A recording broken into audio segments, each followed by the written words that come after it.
Ya, sementara itu Persatuan Guru Republik Indonesia PGRI Sumsel ikut melakukan pengawasan dalam proses pelaksanaan PPDB 2024, khususnya di jalur zonasi.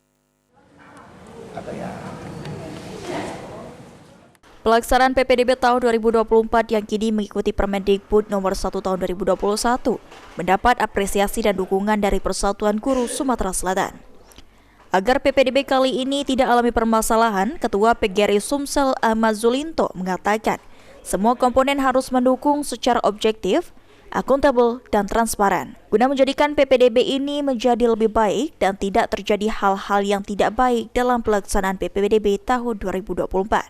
Dengan adanya penerapan kuota 50% untuk jalur zonasi yang sudah berjalan mendapat apresiasi sebagai upaya mencegah anak-anak yang berada di dekat sekolah tertentu tidak bersekolah di tempat lain.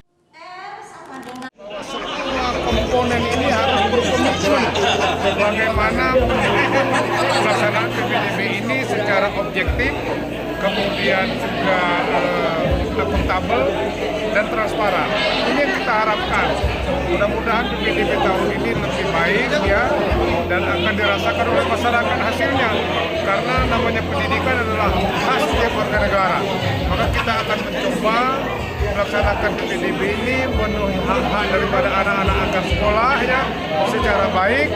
Jangan sampai ada hal-hal yang tidak baik dalam pelaksanaan PPDB 2024. Ditambahkan Zulinto, khusus jalur afirmasi yang merupakan jalur untuk anak-anak kurang mampu sudah termasuk ke dalam jalur zonasi. Ilham Wahyudi, PAL TV.